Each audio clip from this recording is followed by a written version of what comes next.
오셨습니다. 반갑습니다. 우리 인사할까요? 네. 우리는 지금 사무엘 하를 함께 묵상하고 있는데요. 오늘 본문의 말씀 의지해서 우리 교회 2025년 주제인 은혜로 걸어온 길 믿음으로 가야 할 길이라는 제목, 다시 한번 이 제목으로 말씀을 나누려고 합니다. 사무엘 하 네 번째 시간이고요. 사무엘 상은 제가 2년 전에 함께 한번 나눴는데, 사무엘 상에 나왔던 사무엘과 사울과 다윗의 이야기, 그 이야기를 할 때 그런 말씀을 드렸습니다. 성경 말씀이지만 사무엘서에는 하나님이 직접 말씀하시고 또 하나님의 말씀을 이렇게 적어 놓는, 들은 이야기, 또 선지자의 이야기, 이런 이야기가 나오는 것보다는 오히려 많은 인물들이 나오고 그 인물들이 얽히고 설켜 있는 복잡한 관계가 나오고, 그리고 그 안에 또 여러 가지 문제와 갈등, 에피소드가 기록되어 있다. 그런데 중요한 것은 이것이 하나님의 말씀으로 우리에게 은혜가 되는 건, 우리가 살아가는 삶에도 이런 비슷한 일들이 참 많기에, 갈등과 관계와 또 여러 가지 문제들이 있기에, 이 이야기 속에서, 인물과 사건 속에 하나님이 어떻게 섬세하게 보이지 않는 손으로 섭리하시는가를 보면, 오늘을 살아가는 우리도 때로는 이유를 알 수 없는 상황과 하나님이 도대체 왜 이렇게 여백을 두시는지 알 수 없는 그때에 정말 우리가 어떻게 하나님 앞에 서야 하는가를 묵상할 수 있다. 그 이야기를 제가 사무엘 상 때 이야기 드렸습니다. 처음 듣는 이야기 같겠지만 제가 찾아보니까 제가 분명히 이야기를 했고요. 그런 말씀들을 나누면서 사무엘서를 시작했습니다. 사무엘하 네 번째 시간인데, 사무엘하는 다윗의 왕국이 본격적으로 시작되는 이야기. 근데 우리가 기억을 해볼까요? 지금 세 가지 이야기를 나누면서도 하나님이 어떤 말씀을 직접적으로 말씀하시거나 말씀을 대언하는 장면보다는 다윗의 주변에 있던 사람들, 그리고 다윗과 대적했던 사람들, 이들의 이야기와 갈등들이 주를 이루고 있다. 그런데 그 안에서 하나님이 어떻게 섭리하시고 다윗은 어떻게 그 하나님의 인도하심에 서 있는가를 보면 오늘을 살아가는 우리에게도 도전이 되고 또 우리에게 묵상이 되기 때문에 이 말씀이 더 귀하지 않는가, 그런 생각을 해봅니다. 자, 오늘 5장은 어떤 말씀이냐면, 이제 본격적으로 다윗이 통일 이스라엘 왕국의 왕이 되는 장면입니다.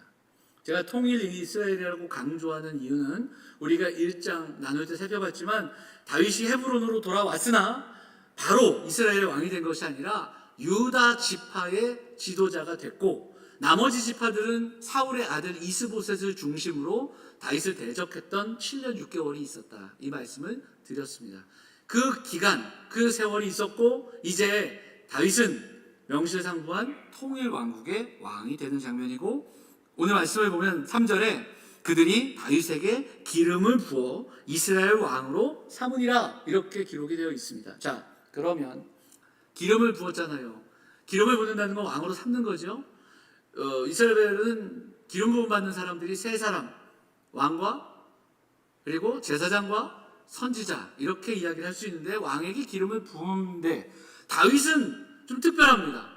자, 여러분, 이게 몇 번째 기름 부음인 줄 아세요? 몇 번째일까요? 왕이 되는 첫 번째라 생각할 수도 있지만 세 번째입니다. 기록된 것만으로 보면 세 번째 기록. 다윗이 어릴 때 사무엘이 이새의 집에 찾아와서 이새의 아들들을 잘 만나고, 그리고 그 중에 다윗을 마지막으로 본 이후에 하나님께서 그에게 기름 부으라 하셔서 사무엘이 기름 부은 장면이 기록되어 있습니다. 하지만 하나님은 그를 택하셨지만 바로 왕이 된 게 아니라 오히려 도망자가 되고, 그리고 힘들고 지친 자들의 지도자가 되어서 광야에서 공동체를 이루고 오랜 세월 그렇게 방황하는 시기를 보냅니다. 자, 그 다음에 우리가 사무엘하 1장을 살펴봤을 때, 그때 이제 사울이 죽은 이후에 다윗이 헤브론으로 돌아와 그때 유다의 지도자가 될 때 한 번 또 기름 부음을 했고요. 이번이 세 번째인데, 이 세 번째가 명실상부 통일 왕국의 왕이 되는 장면이다, 이렇게 이야기할 수 있습니다. 한 20년 정도 걸린 겁니다. 찾아보면 20여 년 동안 다윗이 고난받고 도망자 되고 어려움을 겪고 그리고 왕이 된 그 이야기. 이런 질문을 해볼 수도 있습니다. 그 어릴 때 기름 부으신 하나님께서 왜 이렇게 늦게까지 고난받게 하시고 다윗을 일찌감치 왕으로 세우시지 않았을까? 이런 질문 해볼 수 있지요. 네. 그러면 하나님께는 그때 왕으로 세우실 능력이 없는 걸까요? 힘들기 때문에 어쩔 수 없이 지금 다윗이 왕이 이제서야 된 것일까요? 그렇지 않습니다. 하나님은 전능하시고 하나님이 하나님의 때와 방법을 갖고 계십니다. 우리가 성경을 통해 그것을 배우고 우리가 그것을 묵상하고 그것을 믿고 그 하나님께서 다윗을 이끄셨고 그 길고 더딘 시간 속에서 오히려 첫 번째로는 다윗을 빚으셨고 우리가 지난 3주 동안 그 이야기를 좀 더 나눴고요. 그리고 하나님이 이스라엘을 빚으십니다. 그래서 하나님이 하나님의 때에 그들을 온전한 공동체로 만드시는 그 놀라운 일들을 우리가 주목하게 되는 겁니다. 사무엘서를 해석하는 구절 가운데 이런 구절이 있습니다. 하나님은 절대로 과속하지 않으신다. 자, 뭐라고요? 과속하지 않으신다. 소리 없이 임재하시고 규정 속도를 지키시고 천천히 인도하신다. 이렇게 이야기합니다. 누구나 빨리 가기를 원하고요. 속도가 지켜지기가 쉽지가 않습니다. 그런데 하나님은 하나님의 때 하나님의 방법으로 인도하십니다. 그러니까 알 수가 없는 거예요. 때로는 답답합니다. 여러분 운전하시는 분들 알겠지만 학교가 있거나 어린이 보호구역의 규정 속도는 몇입니까? 30이에요. 운전하는 입장에서는 답답합니다. 답답해요. 때로는 앞뒤에 차가 없어요. 근데 우리가 그 속도를 지켜야 돼요. 안 지키면 어떻게 됩니까? 뭐가 날라오잖아요. 우리에게 규정 속도가 있지만 하나님은 하나님의 때에 하나님의 속도를 갖고 계십니다.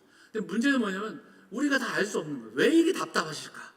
하나님 이 기도 왜 이렇게 응답하지 않으실까? 하나님 이걸 이렇게 만드시면 얼마나 좋을까? 그런 생각을 하는데 오늘도 서두에 전쟁 이야기했지만 왜 이렇게 우리가 살아가는 이 시대에 이곳저곳에서 전쟁 이야기가 많을까? 우린 그 뜻을 다 알 수 없습니다. 그러나 하나님의 때 하나님의 방법이 있습니다. 그래서 하나님의 사람들은 그것을 믿기에 순종의 걸음으로 인내의 걸음이 필요한 겁니다. 다윗의 인생이 보여주는 걸음이 그렇습니다. 이해되지 않는 그 속도를 지키려고 애씁니다. 남들은 어떻게든 빨리 가려고 하는 그 속도를 하나님의 그 멈춤을 지켜 행합니다. 지난주도 말씀드렸지만 다윗은 어떻게든 내가 왕이 되어야 되겠다. 어떻게든 권력을 가져야 되겠다. 어떻게든 그 자리에 올라가겠다. 달려간 사람이 아닙니다. 그랬다면 그 동굴에서 사울을 마주했을 때 그 두 번의 기회를 놓치지 않았을 겁니다. 힘과 권력보다는 순간순간 하나님의 뜻이 어디 있는가를 또 물었고 그리고 그 뜻에 서려고 애쓴 사람입니다. 하나님을 따라 살아가고 하나님의 뜻을 기다리고 순종의 삶을 살았는데 정말 그 세월을 지나고 보니 하나님이 옳더라. 하나님의 뜻이 맞더라. 우리 하나님이 선하시더라. 그 이야기를 들려주는 것이 다윗의 고백입니다. 속도는 느릴 수 있고 내 생각대로 되지 않지만 억지로 문을 부수거나 열지 않았던 사람이 다윗이었고 그랬더니 가장 좋은 길로 인도하시는 하나님의 뜻을 경험했던 겁니다.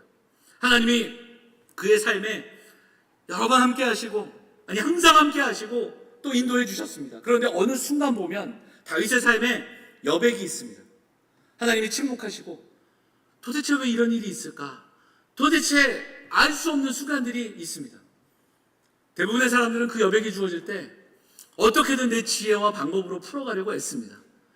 이제 그게 잘못된 게 아닙니다. 대부분의 사람들이 그렇습니다. 하지만 그러면 그것 가지고 되던가? 그렇지 않습니다. 여러분 우리는 하나님을 믿는 사람들이라면 그 여백을 억지로 내 방법으로 채우려고 하지 말고요. 하나님의 사람들은 그 여백을 하나님께 맡기고 그리고 오늘 순종과 인내의 삶으로 먼저 하나님 앞에 나아가는 사람들이 하나님의 백성입니다. 오늘도 살아가는 삶의 자리에서 그 여백으로 인해 힘겨운 마음으로 이 자리에 나와 계신 성도들도 있을 것이고 여러 가지 복잡하고 어려운 삶의 문제들 때문에 이해되지 않는 상황 속에서 하나님의 더딘 응답으로 말미암아 힘들고 지쳐있는 성도들도 있을 것이고 지금 우리 성도들 가운데 육신의 아픔으로 힘들고 또 어려운 우리 가정들의 이야기도 듣습니다. 하지만 여러분 우리는 하나님을 믿는 사람들이고 믿음으로 나아가는 사람들입니다. 그리고 우리는 무엇보다 하나님의 은혜 가운데 살아가는 사람들입니다. 하나님의 오늘은 이유가 있습니다. 하나님이 주시는 오늘은 분명히 하나님의 뜻이 있습니다. 이것을 기억하고 인내와 순종으로 함께 나아갈 수 있는 다윗의 이 오늘은 어제의 인내와 순종이 모여서 된 오늘이라는 것을 기억하면서 걸음은 느렸지만 그 걸음이 얼마나 견고해지고 있는가를 우리가 주목하며 우리도 조금은 더디지만 조금은 느리지만 하나님이 세워주시고 빚어가시는 견고한 인생으로 살아갈 수 있는 사랑하는 성도들이 되시기를 간절히 소망합니다. 사람은 누구나 계획이 있습니다. 준비하고 계획해야 됩니다. 애쓰고 수고해야 됩니다. 하지만 여러분, 저보다 인생의 선배들 더 많이 계신데 애쓰고 수고하고 준비하고 계획하면 다 잘 되던가요? 잘 되나 봅니다, 여러분들은. 네. 네. 좀 뭐라고 그렇게 좀 반응을 해줘야 제가 당황하지 않지.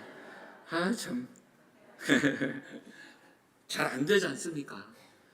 신방을 가면 여러분들이 그런 이야기 더 많이 들려주시고 또 그 이야기를 듣고 왜 그럴까요? 여러분, 그 일을 이루시는 분은 하나님이십니다.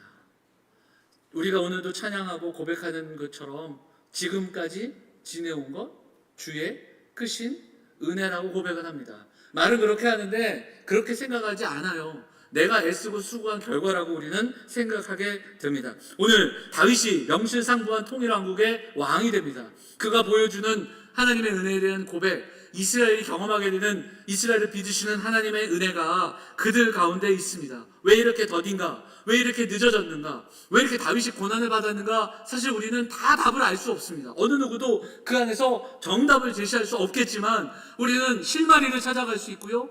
그리고 오늘 서 있는 다윗을 통해 어제의 순종과 인내가 헛되지 않았음을 우리는 분명히 생각할 수 있습니다. 그리고 오늘 다윗이 왕이 되는 이 과정과 이 이야기 속에서 우리에게 들려주는 그 은혜의 이야기를 우리가 묵상하게 되는데요. 자, 다시 한번 1절 말씀 한번 볼게요. 이스라엘 모든 지파가 헤브론에 이르러 다윗에게 나와 이르되, 자, 그 다음 한번 읽어볼까요? 보소서 왕의 한 고륙이니이다, 이렇게 이야기합니다. 이스라엘의 모든 지파면 이제 유다 지파의 지도자였던 다윗에게 모든 지파가 함께 나와 이스라엘의 왕으로 또 우리의 목자가 되어달라고 부탁을 합니다. 그래서 2절에 보면 이스라엘의 목자가 되며 이런 구절이 나와요. 여러분, 여기 보면 우리는 왕의 한 고륙이니이다, 이렇게 이야기합니다. 고륙이 뭡니까? 고륙을 찾아보면 가족, 친족, 부부, 한 몸, 뭐 이런 여러 가지 뜻을 갖고 있는데 공통된 것은 가족의 의미가 강합니다.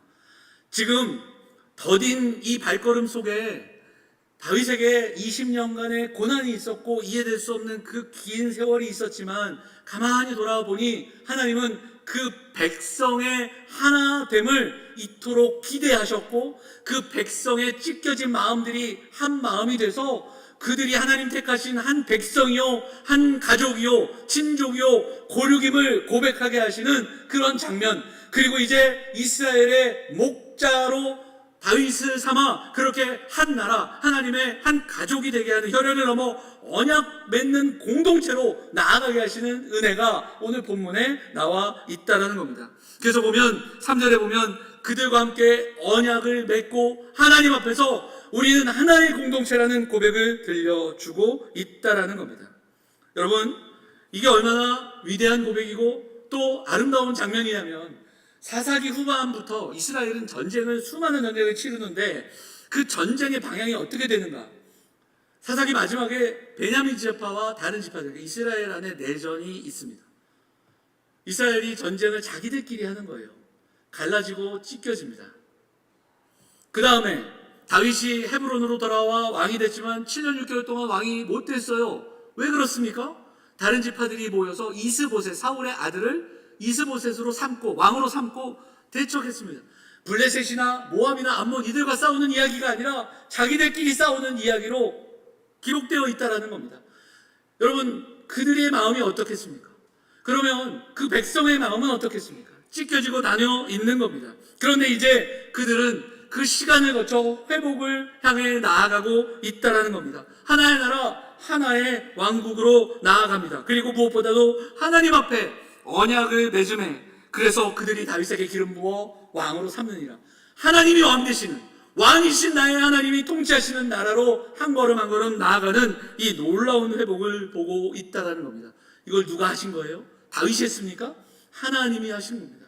하나님이 다윗을 통해 그 오랜 세월 동안 하나님의 뜻을 붙들고 인내하며 순종했던 지도자 다윗을 통해 그 일들을 이루어가고 계시다라는 겁니다. 우리 하나님이 우리에게 원하시는 것, 분열이 아니라 하나가 되는 것, 찢겨진 마음들이 회복되는 것, 복음으로 하나가 되는 것, 그것을 원하시는 겁니다. 십자가로 둘이 된 것을 하나 되게 하신 하나님의 은혜가 오늘을 살아가는 우리에게도 분명히 있음을 기억해야 됩니다. 다윗은 이 하나님의 은혜를 여러 번 경험합니다. 자, 시편 60편 한번 보도록 하죠. 시편 60편 2절을 보면 우리가 앞으로도 많이 그러겠지만 다윗을 쫓아가다 보면 시편을 많이 보게 됩니다. 왜냐하면 시편은 누구의 고백이 많습니까? 다윗의 고백이 많기 때문에 60편 2절 한번 읽어보겠습니다. 시작!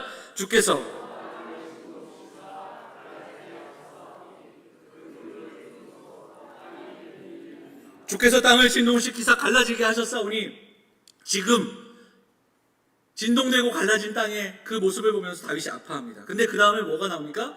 그 틈을 어떻게 하라고요? 기우소서 이렇게 되어 있습니다. 찾아봤어요. 이 기우소서, 그 틈을 기우소서가 어떤 뜻일까? 다른 번역들을 막 찾아보니까 이렇게 되어 있습니다. 깨어진 데를 고쳐주십시오. 틈을 메워주소서. 갈라진 틈을 메워주소서. 그런데 독특한 번역이 또 하나 있었습니다. 그게 뭐냐면 꿰매주소서. 찢어진 곳을 꿰매주소서 이렇게 되어 있습니다. 꿰맨다, 기우다라는 뜻은 번역이 됐지만 꿰매라는 그런 번역이 되어 있는 거예요. 여러분, 기운 것을 꿰매다. 요즘은 아마 옷이 구멍이 나거나 찢어지면 아직도 이렇게 꿰매서 쓰시나요? 잘 안 그럴 거예요. 근데 옛날에 생각을 해보면 저희 어머니 때는 뭐 양말이든 옷이든 조금 구멍이 나거나 찢어지면 어떻게 했습니까? 꿰매서 했지요. 꿰매서 또 입고 또 입었던 그 모습, 그게 이 구절입니다. 그 틈을 기우소서. 왜냐하면 다윗이 기도할 수 있었던 건 하나님께서 틈을 기워주셨던 경험이 있기 때문입니다.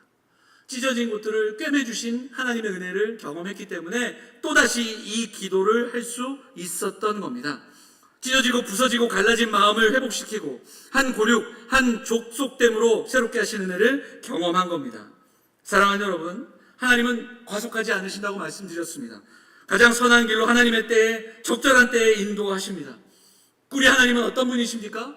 진흙으로 찢어진, 깨어진 그릇의 틈을 메우듯이, 찢어진 옷을 꿰매듯이 하나님께서 우리의 연약하고 찢겨진 마음들을 회복시키시고, 그리고 갈라진 틈을 메우시고, 하나님께서 공동체의 연약함들을 또 맺어주시는, 꿰매주시는 그 하나님의 은혜가 있음을 기억하게 됩니다. 지난주 오후에 그런 얘기 했어요. 우리의 연약함에 하나님의 지문, 하나님의 그 손길이 묻어 있을 때 회복을 경험할 수 있다는 겁니다. 하나님은 이스라엘이 하나 되기를 원하셨습니다. 그리고 하나님은 그 찢겨진 그 이스라엘을 꿰매 주셨습니다. 그리고 오늘도 이 땅을 살아가는 우리 성도들, 우리의 가정, 우리의 공동체, 하나님은 다시금 회복되기를 원하시는 줄 믿습니다. 80년 동안 이 지역에서 우리가 교회로 살아왔고 그 오랜 세월 동안 하나님이 우리를 인도해 주셨습니다. 교회 이야기를 들어보고 생각해 보면 참 기쁘고 감사한 날도 많고 좋은 일도 많았지만 또 한편에는 우리가 마음이 찢겨질 때가 있고 상처가 있고 그리고 깨어질 때도 있었습니다. 근데 정말 감사한 건 하나님이 붙들어 주시고 고치시고 싸매시고 꿰매 주셔서 여기까지 우리가 함께 영암이라는 이름으로 예배하며 이렇게 나아올 수 있었습니다. 사랑하는 성도들, 우리가 오늘 교회로 살아가는 것, 성도로 살아가는 것은 그냥 이곳에서 잠깐 모여 예배하고 흩어지는 게 아니라 정말 하나님께서 원하시는 그 마음, 회복되는 마음, 그리고 그냥 나 혼자가 아니라 나를 회복시키신 하나님께서 나를 통해 누군가의 찢겨진 마음을 회복시키시고 공동체의 갈라진 틈을 메우시고 우리 영암교회를 통해 이 지역에 힘들고 지쳐있는, 그리고 찢겨진 마음으로 살아가는 그 많은 사람들 회복시키시기를 원하시는 하나님의 마음이 있는 줄 믿습니다.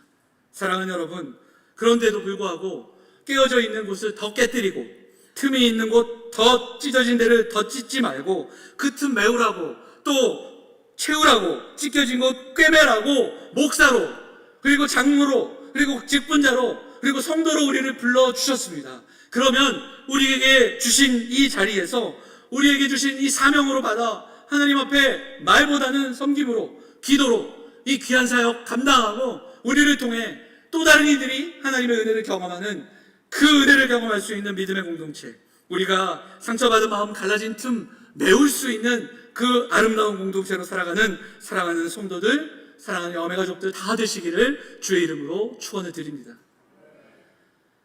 사랑하는 여러분, 오늘 다윗의 삶이, 그리고 이스라엘을 향한 하나님의 마음을 우리에게 묵상하게 합니다.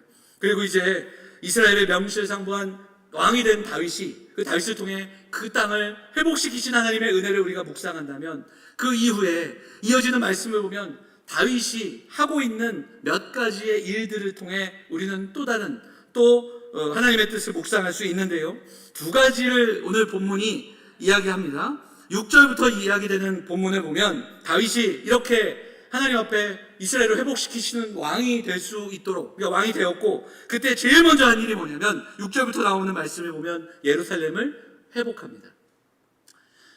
예루살렘 땅, 그 땅은 난공불락의 요새였는데 먼저 그 땅을 회복합니다. 쉼도 없이, 그리고 숨 쉴 시간도 없이 가장 먼저 그 땅을 회복하고 그 땅으로 나아갑니다. 여부수 사람들이 난공불락의 요새였기 때문에 다윗을 조롱하면서 어떻게 네가 여기를 또 쳐들어올 수 있다고 생각하냐, 조롱하는 장면도 나옵니다. 그러나 결국 그 땅을 도로 찾고 수도로 삼게 되고 새로운 나라, 새로운 역사를 시작하는 그 이야기 속에서 이 이야기가 기록되어 있습니다. 이후에 예루살렘은 신앙의 중심이 되고, 그리고 성전이 세워지고 하나님의 그 임재를 맛보는 귀한 공동체, 그 성읍의 의미를 지니게 되죠. 자, 그리고 또 이어지는 말씀을 보면 다윗이 또 했던 일이 하나 있는데, 그것은 블레셋과의 전쟁입니다. 참 바쁘게 열심히 주어진 일을 감당하는데요, 특이한 것은 이 전투가 승패가 기록되어 있지 않습니다. 어떻게 해서 어떻게 이겼다, 이거 기록되어 있지 않아요. 자, 21절 한번 보겠습니다. 21절 한번 볼까요? 같이 읽겠습니다. 21절 시작. 거기서 블레셋 사람들이 그들의 우상을 버렸으므로 다윗과 그의 부하들이 치우니라, 이렇게 되어 있습니다. 여러분, 고대 사회에서의 전투, 전쟁은 의미는 힘겨루기, 그리고 땅을 빼앗는 것, 이것 이상의 의미가 있었습니다. 그게 뭐냐면 우리 동네 신과 너희 동네 신, 우리나라의 신과 너희 나라 신의 싸움이라는 의미가 있었어요. 이스라엘 백성들이 블레셋과 싸울 때 법궤를 빼앗긴 적이 있습니다. 그때 온 백성이 울며 난리가 납니다. 왜 그렇습니까? 이것은 그냥 진 게 아니라 하나님이 지신 거니까. 그래서 그들이 정말 통곡을 하죠. 오늘 읽었던 21절은 무슨 얘기냐면 그냥 승리했다, 그냥 전투가 아니라 그들이 이제 우상을 버리고 하나님을 바라보고 그 전투를 통해 하나님의 영광이 드러나고 하나님만이 참신임을 선포했던 겁니다. 우상을 멸하여 버리게 하고 하나님의 하나님 되심을 증거하게 합니다. 결국 다윗은 자신이 무엇을 해야 하는지 알고 있었습니다. 다윗은 지금 이 모든 것들을 통해 하나님의 영광을 드러내는 일들을 하기 위해 한 걸음 더 나아가죠. 그런데 중요한 것이 또 한 가지가 있습니다. 이 모든 일들, 예루살렘을 정복하고 다윗이 그리고 블레셋과의 전투에서 하나님의 영광을 나타내는 이 일 속에서 정말 중요한 한 가지, 그건 뭐냐면 묻고 듣는 겁니다. 다윗은 하나님께 나아갑니다. 사울의 삶에서는 찾아볼 수 없었던, 자 19절 한번 보세요. 19절이 어떻게 시작합니까? 다윗이 여호와께 여쭈어 이르되, 블레셋 사람들이 르바임 골짜기에 가득했는데 다윗은 20년 동안 수많은 전투를 치른 사람입니다. 그래서 전투를 잘 알아요. 그에게는 수많은 방법이 있습니다.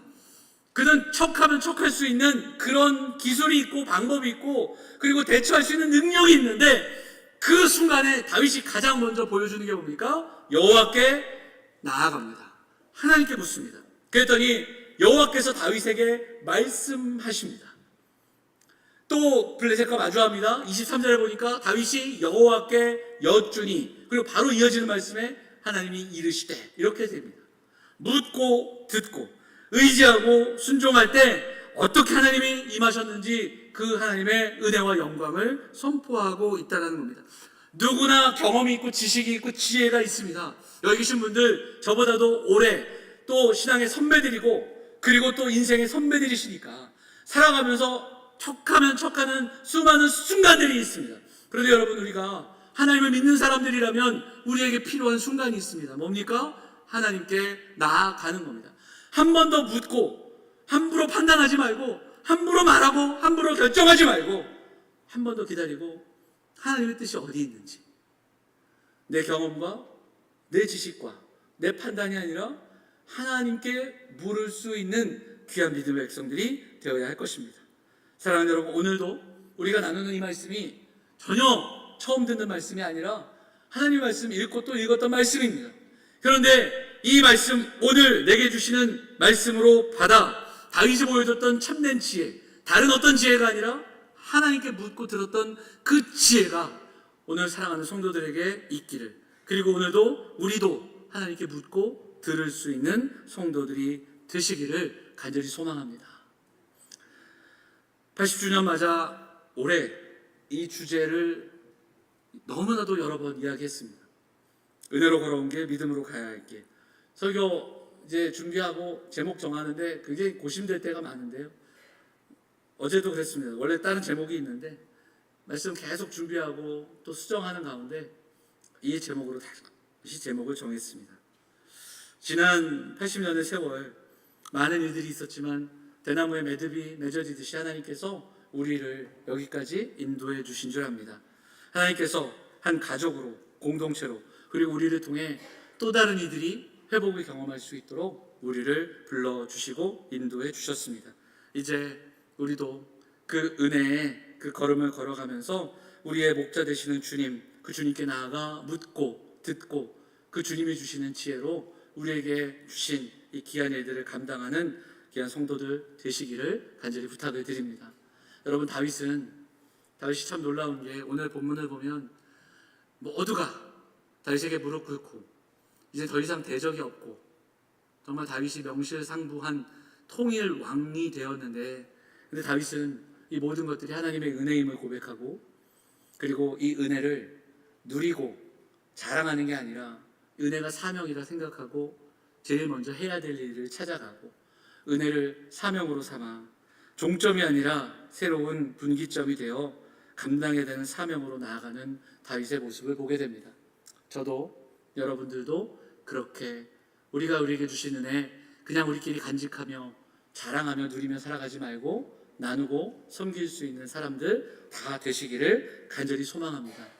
오늘 또 이 지역에서 수고하시는 우리 의원님들이 많이 오셔가지고 함께 예배해 주셔서 너무너무 감사하고, 공교롭게도 오늘 말씀이 또 이런 말씀이라 부탁을 좀 드립니다. 우리에게 주신 이 직분과 또 이 나라를 섬기는 이 모든 일들, 또 오신 분들만 아니라 우리 교회 집사님도 또 지역을 섬기고 계시고요. 부탁을 드립니다. 우리가 조금씩 이념이 다르고 이 나라가 참 갈라져 있는, 마음들이 갈라져 있지만 정치라는 게 그런 것 같습니다. 꿰매고 그리고 하나 되게 하는 일들을 맡기신 줄 믿고 그 일들 감당하시는 우리 지역 섬기시는 위원들 되시기를 부탁을 드립니다. 사랑하는 여러분, 은혜는 사명이 되어야 됩니다. 마지막으로 이 이야기만 드리고 마치도록 하겠습니다. 11절 한번 볼까요? 11절 같이 읽겠습니다. 11절, 두로왕 히람이 다윗에게 사절들과 백향목과 목수와 석수를 보내매 그들이 다윗을 위하여 집을 지으니, 이렇게 되어 있습니다. 지금 읽었던 본문은 조금 생뚱맞긴 한데요, 이 장면이 보여주는 그게 뭐냐면 다윗의 위상입니다. 두로와 시돈, 두로왕 히람은 당시에 아주 왕성한 나라였던 기록이 있습니다. 그 나라는 자원이 굉장히 풍부했고요, 나무와 돌, 굉장히 자원이 풍부했던 것 같습니다. 나중에 보면 솔로몬이 성전 지을 때 두로에 부탁을 해요. 나무 좀 보내달라, 돌 좀 보내달라, 기술자 좀 보내달라 부탁합니다. 근데 오늘 본문을 보면 여기에는 다윗이 이야기한 게 아니라 먼저 두로왕 히람이 사절들을 보내면서 백향목을 보내고 그리고 기술자들을 보내는 겁니다. 여러분 이게 무엇을 뜻할까요? 다윗의 위상입니다. 지금 이스라엘이 통일왕국이 되어 있다는 게 얼마나 대단한 일인가를 보여줍니다. 다윗이 어찌 보면 두려울 게 없습니다. 대적할 것이 없고 이제 정말 강한 나라, 강한 그런 모습으로 서 있는데, 근데 그럼에도 불구하고 이어지는 말씀은 다른 고백을 들려줍니다. 12절 읽고 마치겠습니다. 12절 같이 읽겠습니다. 다윗이 여호와께서 자기를 세우사 이스라엘 왕으로 삼으신 것과 그의 백성 이스라엘을 위하여 그 나라를 높이신 것을 알았더라. 모든 것이 자신에게 기울고 모든 힘을 누리고 심지어 이웃 나라도 자신에게 잘 보이기 위해 이렇게 애쓰는 이때, 그런데 다윗은 뭐라고 이야기합니까? 이 모든 것은 하나님의 은혜였다 고백하는 겁니다. 내가 한 것 아닙니다. 하나님 하셨고 하나님이 이 백성과 이 나라를 통해 하실 일이 있다라는 겁니다. 이 놀라운 고백으로 나아가는 겁니다. 왕권을 차지하려고 애쓰지 않았고 달려오지 않았던 그 모습, 끝까지 하나님의 목적에 쓰임받고자 애쓰는 이 모습, 이것이 오늘 우리에게 주는 말씀입니다. 사랑하는 여러분, 우리 오늘도 마찬가지입니다. 우리가 오늘 살아가는 우리 공동체, 우리 성도들의 오늘은 하나님이 지금까지 주셨던 어제까지 쌓여뒀던 은혜의 결과입니다. 그리고 내일은 그 우리에게 오늘을 주신 하나님, 그 하나님의 기대를 담아 감당해야 되는 사명의 첫날입니다. 은혜는 사명이 되어야 됩니다. 사랑하는 성도들, 올해 이제 절반을 달려오고 있는데 우리가 그냥 외치는 구호로 끝내지 말고 정말 하나님의 은혜로 살아왔다면 이제 우리가 어떻게 살아야 되겠는지, 그리고 우리가 어떻게 이 사명 감당해야 되겠는지 우리 한 번 더 묵상하고 이 귀한 일 감당하는 사랑하는 성도들 되시기를 바랍니다. 오늘도 그 마음으로 함께 기도하고 우리의 왕 되신, 우리의 목자 되신 하나님께 묻고 듣고, 그리고 하나님이 주신 은혜를 사명 삼아 나아가는 성도들 되시기를 부탁을 드립니다. 또 작은 기도 제목이 있습니다. 우리 교단이 큰 교단이 아닙니다. 하지만 우리 영암교회가 80년이라면 한국교회를 책임지지 못하더라도 우리가 정말 찢겨지고 상한 마음으로 지금 힘들어 있는 우리 교단의 많은 교회들을 돕고 그리고 섬기고 그리고 또 함께 그 역할을 감당하는 교회 되기를 소망합니다. 이 마음들 가지고 함께 기도해 주시고 우리가 올해 그 일들 감당하는 우리 영암교회 되기를 바라면서 다윗의 고백처럼 지금까지 지켜주셨던 하나님의 그 은혜를 남은 삶, 사명으로 삼아 살아가기를 결단하고, 그리고 주님 앞에 서는 그날까지 그 귀한 사명 감당하는 사랑하는 성도들, 영암의 가족들 다 되시기를 주의 이름으로 축원을 드립니다.